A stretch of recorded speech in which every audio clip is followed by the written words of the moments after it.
Il existe un problème silencieux que beaucoup de personnes âgées ressentent, sans toujours parvenir à l'expliquer. C'est cette impression que la mémoire ne répond plus comme avant, que quelque chose commence à manquer dans le cerveau. Cela ne fait pas mal, cela ne prévient pas, mais cela éteint peu à peu la clarté mentale. Aujourd'hui, je veux te parler de ce problème, et surtout, de la manière dont une vitamine peut t'aider à protéger ta mémoire avant que ce silence ne progresse. Je suis le docteur Gabriel Menin et je te souhaite la bienvenue sur ma chaîne. Ici, nous parlons de santé globale, de longévité et d'habitudes naturelles, simples et accessibles, qui t'aident à maintenir ton équilibre physique, mental et émotionnel. Prends note et partage ces informations avec ta famille et tes amis pour les aider à améliorer leur santé. Nous publions de nouvelles vidéos chaque jour, alors abonne-toi et active la cloche pour recevoir toutes les notifications. Commençons. Je vois souvent des personnes arriver en consultation en disant qu'elles oublient des mots simples, qu'elles perdent le fil d'une conversation ou qu'elles se déplacent dans la maison à la recherche de quelque chose sans se souvenir de quoi il s'agissait. Ce brouillard mental n'apparaît pas par hasard. Derrière lui, il y a souvent une carence discrète, presque invisible, mais dont l'impact sur le fonctionnement du cerveau est considérable. Cette carence a un nom, même si elle n'est pas souvent au centre des discussions. Il s'agit d'une vitamine essentielle pour que les neurones continuent de communiquer, pour que la mémoire résiste au passage du temps et pour que l'esprit ne s'éteigne pas lentement. Je parle de la vitamine B12, une alliée silencieuse de ton cerveau. En tant que médecin, j'ai vu des cas qui marquent profondément. Je me souviens d'un patient d'un peu plus de 60 ans qui est venu inquiet parce qu'il avait l'impression de ne plus être le même. Il oubliait ses rendez-vous, se sentait lent dans sa réflexion et commençait à s'isoler. Les examens ont révélé un faible taux de vitamine B12. En corrigeant cette carence à temps, il n'a pas seulement retrouvé de l'énergie, il a aussi récupéré une grande partie de sa clarté mentale et de sa confiance. Des histoires comme celle-ci sont bien plus fréquentes qu'on ne l'imagine. La mémoire ne fonctionne pas comme un fichier rangé dans un tiroir du cerveau. Elle n'est pas statique. La mémoire est vivante. Elle dépend de millions de connexions entre les neurones, de signaux électriques qui voyagent d'une cellule à l'autre et d'un équilibre très délicat de nutriments. Pour que ce système fonctionne correctement, le cerveau a besoin d'énergie, d'oxygène et de substances spécifiques qui maintiennent active sa mécanique interne. La vitamine B12 joue un rôle central dans ce processus. Elle participe à la formation de la myéline, une couche protectrice qui entoure les fibres nerveuses et permet aux impulsions électriques de circuler rapidement et avec précision. Lorsque cette protection fait défaut, les signaux deviennent lents et confus, et le cerveau commence à fonctionner avec des erreurs, comme un réseau électrique endommagé. Mais le rôle de la B12 ne s'arrête pas là. Elle est également essentielle à la production des neurotransmetteurs, à la régulation de l'énergie des cellules nerveuses et à la protection du matériel génétique des neurones. Lorsqu'elle manque, une substance appelée homocystéine augmente. En excès, celle-ci endommage les vaisseaux sanguins et le tissu cérébral, favorise l'inflammation et accélère le déclin cognitif. Le plus inquiétant est que cette carence peut évoluer pendant des années sans donner de signes évidents. Beaucoup de personnes attribuent la fatigue mentale, la légère confusion ou les difficultés de concentration au stress ou simplement à l'âge. Pendant ce temps, les neurones perdent déjà des connexions importantes. C'est pourquoi il est si important d'aborder ce sujet aujourd'hui. Détecter à temps une carence en vitamine B12 peut faire la différence entre préserver sa mémoire ou la perdre de manière irréversible. La B12, également appelée cobalamine, n'est pas produite par notre corps. Elle doit être apportée par l'alimentation, principalement par des aliments d'origine animale comme la viande, le poisson, les œufs et les produits laitiers. Cependant, un autre problème fréquent apparaît ici. Même lorsqu'une personne consomme ces aliments, l'absorption de la vitamine B12 est un processus délicat. Elle dépend de l'acidité de l'estomac, d'une protéine appelée facteur intrinsèque et du bon fonctionnement de l'intestin. Avec l'âge, certains médicaments, des troubles digestifs ou des interventions chirurgicales, ce mécanisme peut se dérégler. Cela explique pourquoi de nombreuses personnes de plus de 50 ans présentent des taux bas de B12 sans le savoir. Je le constate très souvent en consultation. Et le plus grave, c'est que de nombreux bilans de routine n'incluent pas cette vitamine, ce qui permet au problème de passer inaperçu pendant des années. Lorsque le taux de B12 diminue, le cerveau commence à envoyer des signaux d'alerte. Une lenteur mentale apparaît, la concentration devient plus difficile et les oublis récents se multiplient. Les clés, les noms, les conversations se perdent facilement. Au début, cela semble normal, mais lorsque cela se répète, c'est un signal à ne pas ignorer. En plus d'affecter la mémoire, le manque de B12 peut perturber l'humeur, provoquer de la tristesse, de l'anxiété, de l'irritabilité, des picotements dans les mains et les pieds, des troubles de l'équilibre et même une anémie. Tout cela a une origine commune, l'absence d'un nutriment essentiel. Beaucoup de personnes pensent que toute perte de mémoire est liée à la maladie d'Alzheimer ou que le déclin cognitif est inévitable. Ce n'est pas toujours le cas. Il existe des situations où la carence en vitamine B12 aggrave ou imite des tableaux de démence, et lorsqu'elle est détectée à temps, sa correction peut ralentir, voire améliorer, une partie des dommages. Il ne s'agit pas de promesses miraculeuses, mais de prévention et de prise en charge responsable du cerveau. Et c'est de cela que nous parlerons plus en détail dans cette vidéo. Si ce sujet te semble familier ou si tu connais quelqu'un qui traverse une situation similaire, je t'invite dès maintenant à t'abonner à la chaîne et à partager ce contenu. Il peut être d'une grande aide pour toi ou pour une personne qui t'est chère. Dans le prochain segment, nous continuerons à approfondir afin que tu comprennes comment protéger ta mémoire de manière pratique et consciente. Si tu ressens que ta mémoire devient plus lente, que réfléchir te demande plus d'efforts qu'avant ou que ton humeur n'est plus la même, il est important que tu saches que ce problème peut avoir une explication, dans de nombreux cas, une solution concrète. Aujourd'hui, nous poursuivons cette discussion pour te montrer comment la vitamine B12 peut faire une réelle différence dans la santé de ton cerveau et dans la manière dont tu vieillis. La science a démontré un lien clair entre la carence en vitamine B12 et un risque accru de déclin cognitif, de démence et de dépression. Il existe également des études solides montrant que corriger cette carence, en particulier lorsque la B12 est associée à d'autres vitamines du groupe B comme la B6 et l'acide folique, aide à réduire l'homocystéine, améliore les fonctions mentales et protège le cerveau de l'usure progressive. Il ne s'agit pas d'une histoire de solution magique ou de promesses rapides. C'est un savoir soutenu par des décennies de recherches sérieuses, qui mérite d'être pris en compte avec responsabilité par toute personne souhaitant préserver sa mémoire au fil des années. Lorsque la B12 manque, les dommages cérébraux ne se produisent pas du jour au lendemain. C'est un processus lent, constant et silencieux. Les neurones ont besoin de myéline pour transmettre correctement les signaux, et cette myéline dépend directement de la vitamine B12. Lorsque la B12 devient insuffisante, la myéline commence à se détériorer, les nerfs se retrouvent sans protection et l'information ne circule plus comme elle le devrait. C'est comparable à des câbles électriques dont l'isolant s'abîme, des interférences apparaissent, des pannes surviennent, à terme, le système fonctionne mal. Dans le cerveau, cela se traduit par une lenteur de la pensée, des troubles de la mémoire, une maladresse dans les mouvements et une confusion mentale. Et le plus difficile, c'est que si cette situation se prolonge sans être corrigée, une partie des dommages peut devenir permanente. Les neurones perdus ne se récupèrent pas facilement, et les connexions rompues ne se reconstruisent pas toujours. J'ai vu cette réalité de près. Je me souviens d'une patiente venue en consultation avec une profonde tristesse et des oublis constants. Sa famille craignait une démence. En évaluant son cas, nous avons découvert une carence marquée en vitamine B12. Après avoir commencé le traitement approprié, son humeur s'est améliorée, sa clarté mentale est revenue en grande partie et elle a repris une vie familiale active.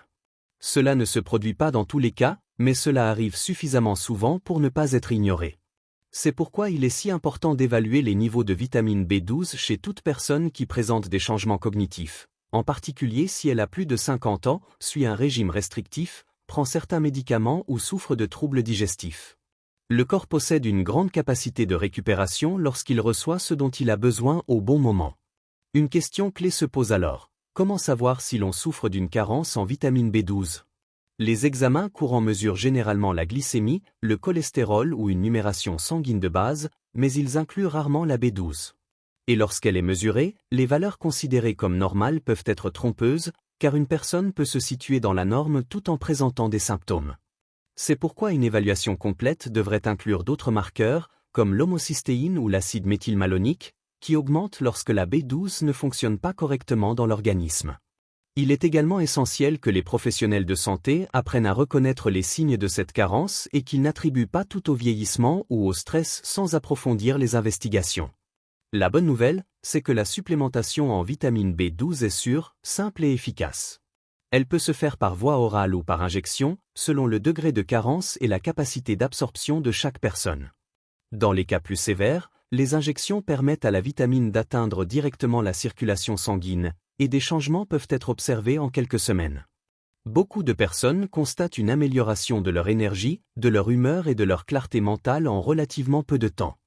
Cela ne signifie pas que tous les symptômes disparaissent immédiatement, mais cela indique que l'organisme commence à se rétablir et que le cerveau reçoit à nouveau ce dont il a besoin pour mieux fonctionner. C'est ici que la prévention joue un rôle fondamental. Il ne s'agit pas d'attendre que la mémoire flanche, mais de s'assurer que les niveaux de vitamine B12 restent adéquats dans le temps. Même les personnes qui consomment des produits d'origine animale peuvent présenter une carence, surtout avec l'avancée en âge. Pour les personnes végétariennes ou véganes, la supplémentation n'est pas une option secondaire, c'est une nécessité. Et pour toute personne de plus de 50 ans, ou qui prend des médicaments pouvant interférer avec l'absorption, vérifier régulièrement la B12 devrait faire partie des soins de santé habituels. Lorsque nous pensons à des maladies comme la démence ou la maladie d'Alzheimer, nous croyons souvent que tout est déterminé par la génétique ou par un destin inévitable. Mais ce n'est pas toujours le cas. Il existe des facteurs que nous pouvons modifier, des décisions que nous pouvons prendre et des actions qui aident à protéger le cerveau et à maintenir la mémoire vivante plus longtemps. La vitamine B12 est l'un de ces outils. Elle n'est pas la seule, bien sûr. La santé du cerveau dépend aussi du mouvement, du repos, de la gestion du stress, d'une alimentation équilibrée et du maintien de liens sociaux et mentaux actifs. Mais la B12 occupe une place particulière, car son absence peut provoquer des dommages profonds, et sa correction peut changer le cours des choses. Il y a quelque chose de profondément humain à comprendre qu'une substance si petite puisse faire la différence entre se souvenir et oublier, entre se sentir présent ou perdu. Car la mémoire n'est pas seulement un ensemble de données. La mémoire, c'est ce que nous sommes. C'est le lien avec notre histoire, avec les personnes que nous aimons, avec notre identité. Lorsque la mémoire se détériore, ce n'est pas seulement le cerveau qui souffre. C'est la personne, sa famille, son entourage. C'est pourquoi savoir qu'une partie de cette souffrance peut être évitée, qu'il existe quelque chose de concret que nous pouvons faire, est non seulement un soulagement, mais aussi une responsabilité. Il ne faut pas oublier un autre aspect important. La carence en vitamine B12 peut également affecter l'état émotionnel. Elle peut provoquer une tristesse sans cause apparente, de l'irritabilité ou de l'anxiété. Cela s'explique par le fait que la B12 est nécessaire à la production de neurotransmetteurs comme la sérotonine et la dopamine, qui régulent l'humeur et la motivation. Lorsque ces messagers chimiques ne sont pas produits en quantité suffisante, l'équilibre émotionnel se dérègle, et la personne peut être traitée pendant des années pour une dépression ou une anxiété sans que la cause réelle ne soit prise en compte. Le savoir permet non seulement d'éviter des traitements inutiles, mais ouvre aussi une porte à l'espoir, car cela signifie que la souffrance n'est pas toujours inévitable et que, dans de nombreux cas, il existe bel et bien une solution. Dans le prochain segment, nous continuerons à approfondir pour t'aider à comprendre comment prendre soin de ta mémoire de manière consciente, pratique et responsable. La perte de mémoire, la confusion mentale et cette impression de ne plus être aussi lucide qu'avant ne sont pas seulement une conséquence inévitable de l'âge. Tu sais désormais qu'il existe des actions concrètes pour protéger ton esprit, et l'une d'elles consiste à veiller à des nutriments clés comme la vitamine B12. Comprendre cela change complètement notre façon de voir le vieillissement et la santé cérébrale. Cela nous amène à envisager une médecine plus attentive et plus globale, une médecine qui ne considère pas le corps et l'esprit comme des entités séparées, mais comme un tout profondément interconnecté. Il ne s'agit pas seulement de faire taire les symptômes, mais de comprendre les causes profondes et les liens entre nutrition, cerveau, émotions et comportement. Et lorsqu'on parle de nutrition du cerveau, il y a une chose essentielle à ne pas oublier. Le cerveau est un organe très exigeant. Bien qu'il ne représente qu'environ 2% du poids corporel, il consomme près de 20% de toute l'énergie que nous produisons. Il a besoin de glucose, d'oxygène, de graisses saines, de vitamines et de minéraux. Chacun a une fonction spécifique qui ne peut être remplacée par un autre. La vitamine B12 est l'un de ces nutriments irremplaçables. Sans elle, le cerveau ne peut tout simplement pas fonctionner comme il le devrait. Ce qui est surprenant, c'est que la carence en B12 peut se développer de manière silencieuse pendant des années. Le corps stocke des réserves dans le foie qui peuvent durer assez longtemps. Mais lorsque ces réserves s'épuisent, la détérioration peut apparaître de façon rapide et marquée, et elle est souvent confondue avec une maladie neurologique primaire. C'est ici qu'intervient un élément clé, le bon diagnostic. Les symptômes d'un manque de B12 peuvent ressembler fortement à ceux d'autres maladies comme Alzheimer, la sclérose en plaques, la neuropathie diabétique ou une dépression sévère. Si le médecin ne pense pas à mesurer la B12 et n'envisage pas cette possibilité, le diagnostic réel peut mettre des années à être posé. Pendant ce temps, les dommages continuent. Les neurones souffrent, les connexions se perdent, lorsque la cause est enfin identifiée, il peut être trop tard pour tout inverser.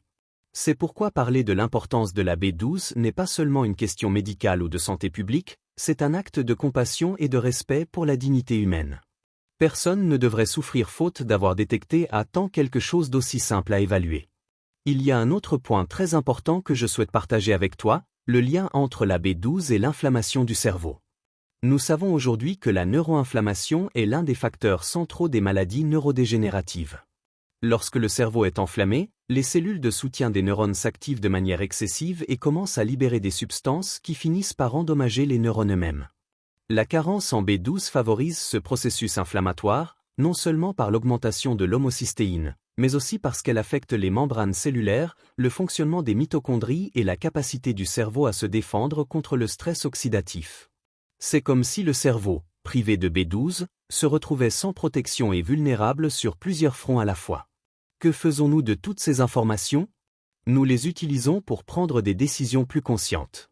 Des décisions concernant notre alimentation, les examens que nous demandons, la manière dont nous prenons soin de notre corps et de notre esprit. Nous cessons de penser que vieillir est forcément synonyme de perte et de déclin, et nous commençons à le voir comme un processus qui peut s'accompagner de clarté, de présence et de sagesse, si nous prenons soin des piliers de la santé cérébrale. La B12 est l'un de ces piliers. Ce n'est pas le seul, mais il est fondamental. Et la science qui se cache derrière cette vitamine nous enseigne quelque chose de très profond sur ce qu'est réellement la santé. La santé ne consiste pas simplement à ne pas être malade. La santé, c'est la vitalité, la capacité d'adaptation et la résilience. Et la vitalité du cerveau dépend souvent de choses simples et accessibles, de bons nutriments, du mouvement, du repos, des liens humains, des moments de calme et de réflexion. Lorsque nous négligeons tout cela, lorsque nous vivons dans la précipitation, que nous mangeons mal, que nous dormons peu et que nous cessons de prendre soin de nos relations, le cerveau accumule de petits dommages.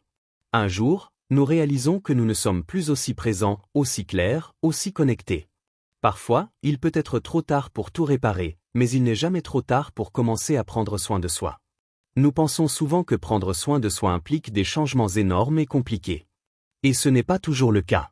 Parfois, prendre soin de soi est aussi simple que de vérifier le taux d'une vitamine.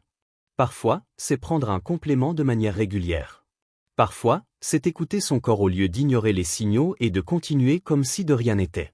Les neurosciences modernes nous rappellent quelque chose d'essentiel. Le cerveau est plastique, il peut s'adapter et se réparer, mais il est aussi fragile et a besoin de soins spécifiques.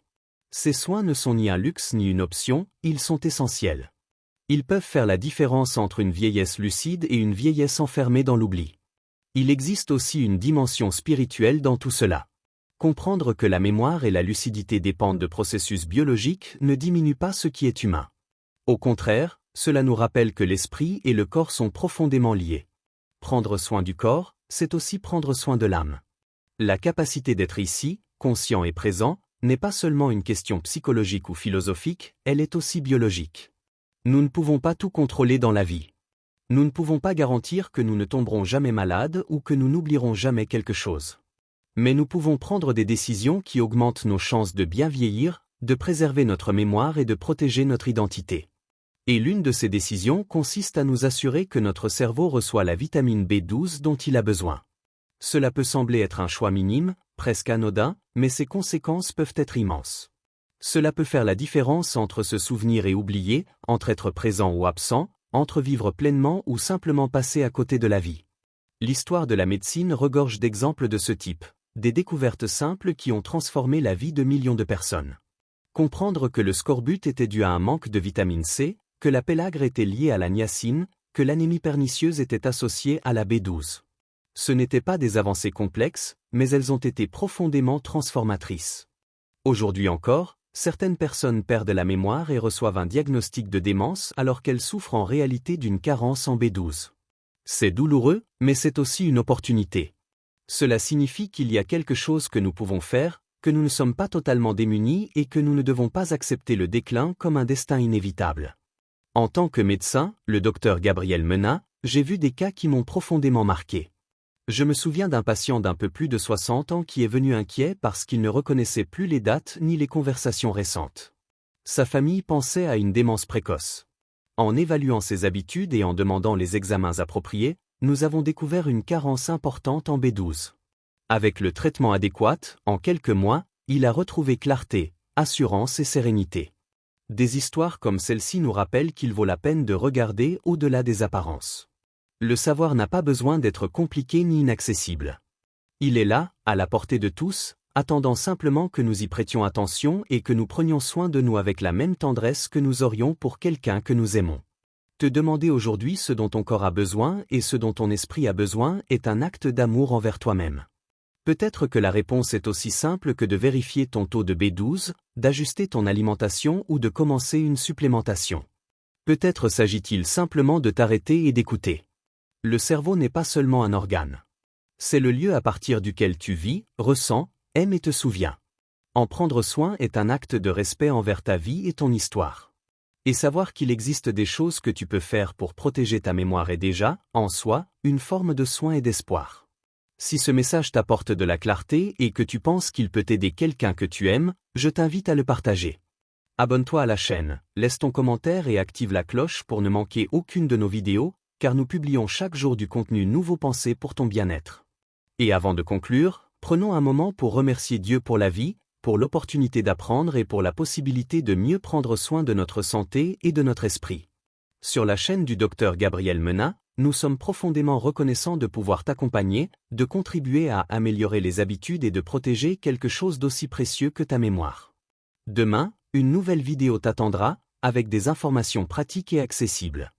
Merci d'être ici, de nous faire confiance et de faire partie de cette communauté où ta santé et ta vie comptent réellement.